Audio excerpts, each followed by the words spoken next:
This is a Glasshouse video. Welcome to this Glasshouse People video. Today's topic is coaching right for you? Today's video will help you answer that question for yourself, as well as giving you some insider information about how to get started with coaching and what you need to know before you get going.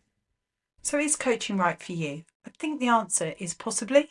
There are some things you should consider before deciding whether coaching is the right route for you. I think the first thing to say is that it's important to understand what coaching is really all about. The coach will come into your partnership with this belief and sense that you are capable of figuring this stuff out for yourself and that you have all the resources you need. And it's our job as coaches just to help you tap into that, to provide a really safe and supportive environment, along with some tools, technique, and challenge for you in order that you can think through and work through the challenges that you've got and practice solutions and options in order to be really successful. So I suppose the first thing to say is coaching may well be right for you, but only if you really want to figure stuff out for yourself. And that's how coaching can be really helpful for people. So why do people come to coaching? People come to coaching because of a number of reasons, and often it's good to discuss with your potential coaches what you want coaching to do for you to make sure that that's the right thing. Let's talk about what happens for people in general. In general, what I notice is that often the situation that people find themselves in is changing. So sometimes that's because of something that they have wanted or they've worked for. So somebody might be getting a new role, moving companies, being promoted, starting a family, choosing to move industries or jobs. So maybe leaving the military or other institutions, or indeed choosing to retire. Or the situation is different where it's outside of somebody's control. So somebody may well be at risk at work because of a reorganisation. They may have had major changes in the business that they're working in, or something's happened at home that is outside their control that means that their situation is significantly changed.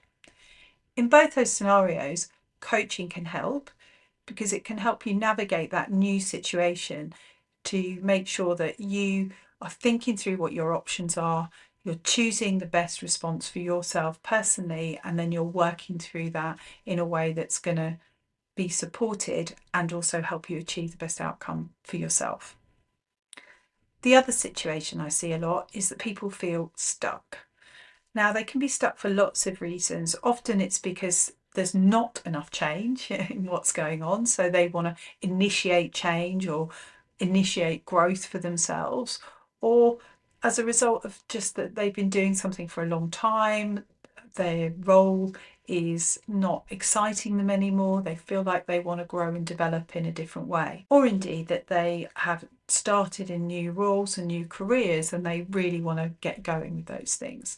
So sometimes the stuckness is because change isn't happening fast enough for people and they want to make sure that they initiate that change. The other reason I see is that people feel stuck because some things that have challenged them over a number of years are continuing to kind of get in their way. So, what do I mean by that? I mean that somebody may have a challenge with confidence or relationship building, or may feel some imposter syndrome, or may struggle with different aspects of their own personality that they feel are really getting in the way of achieving their goals and moving forward. So this would be a persistent challenge that's come up a number of times before that really feels like it's getting in the way for somebody and keeping them, making them feel a bit stuck. Any of those reasons could be good reasons to work with a coach. So what can you expect from your coaching engagement? Overall, your coaching engagement should feel professional. It's an investment in your development, but that professionalism also should come with a heavy dose of rapport that your coach and you have built up over time and some challenge. But from a practical point of view, your coaching engagement should be short term. Now, that could be as short as 1 or 2 sessions. It could be 5 or 6 sessions every couple of weeks, or it could be 1 session a month over 6 to 8 months. This you'll decide with your coach, but it is time limited and it should be worked around a specific goal. And that's the second thing. Coaching sessions should be goal orientated. You need to know what you want to work on, and the coach will work with you to make sure that you are achieving and moving forward on your goals as you go through your coaching. You can expect your coaching to be confidential. Your coach is governed by a set of ethics, and you should ask to see the code of ethics that your coach is abiding by, and you should have a read of it yourself so that you know that you can trust them and that you can create a safe and supportive space in which to do your work. Second thing is what happens in the actual coaching sessions. So what can you expect from the actual sessions themselves? So at the beginning of most sessions, coaches will check in with their coachees. How are they doing? What's happened in their world since the last time they met? They'll also specifically ask about any field work and practice that they've been engaging in since the last session and how that's informed what they have learned and acted as a result of what they've been practicing. We then talk a bit about what the topic for that coaching session is about. Sometimes coaches like to tell coaches in advance, sometimes that discussion has happened from a previous conversation, and sometimes it's part of a predestined programme. As a coach, I prefer not to stick to rigid rules about what we're going to do in each session, and I would expect most coaches to be flexible for what's coming up with the coachee, depending on their particular set of circumstances. So as you go into the session, you can expect to explore where you are in your current state, what your options are for around changing or shifting that state. And the coach has a huge range of tools and techniques and methods to help you with that. Most coaching is done in a conversational format. However, there's no real need to stick to just that. There are lots of tools and techniques out there, including walking coaching, coaching in nature, using different techniques of movement and systems thinking in order to work through different challenges. And experienced and well qualified coaches will be able to talk to you about the different techniques that they'll use with their coachees. But what they will do is match them to you and what your needs are and what you are interested in and what you feel comfortable with while still being challenged. You can expect to do activities like journaling and reflecting, and then towards the end of the session, you'll work through what happens next. What are you going to go away and do? What are you going to work on?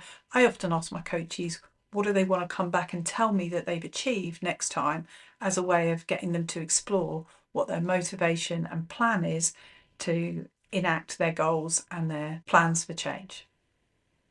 So you think coaching might be for you. Where do you start? Well, it's a good idea before you commit to the coaching to decide roughly your direction of travel. What's the challenge you're addressing? What's the opportunity you want to do more with? And what would be your general goal for the coaching intervention? That will help you when you select a coach. Then the next stage is to select a coach. Good practice means that you would talk to at least 2, but ideally 3 coaches. And when talking to each coach, we will do a separate video on how to get the most out of a chemistry session with a coach. You can expect these chemistry sessions to be offered for free, and professional coaches will do that with no quibbles. Once you've done the chemistry sessions and you think that you've got the right coach, do make sure that you use our handy checklist to make sure that your coach is going to give you a professional service. So we've used the mnemonic SCRIBE in order to help you. So the S stands for supervision. Is your coach receiving regular supervision? They should be able to tell you that and provide the name of their supervisor as part of their coaching profile. Are they certified? All coaches that are operating professionally will provide you with the details of their certification, and often there's an external website on which you can check that. Then you've got R, which stands for recommendation. While not all coaches, so all people, it's great to get some recommendations from others who've had a positive experience coaching as people to talk to as part of your chemistry sessions. The I stands for insured. A coach is operating as a business and should carry some form of business insurance. You'll find the details for that for professional coaches on their profiles. B, probably the most important thing on the checklist, brave enough to say no. What do I mean by this? Well, I think it's always a good practice in chemistry to ask a coach when they last turned down a client or indeed ended a client's engagement. Of course, they're not going to talk about the details of that with you, but it's good to know that they will not just take work for the sake of it, and that they are genuinely choosing you as well, so that you both get a positive experience and you are more likely to get a successful outcome. The E stands for ethics. We mentioned earlier that all coaches should work to a code of ethics that they should share with you. You should read that to make sure that you meet your obligations and that the coach is meeting theirs. Thank you for joining us for this video. Don't forget to like and subscribe, and we look forward to talking to you about more topics that can help you grow.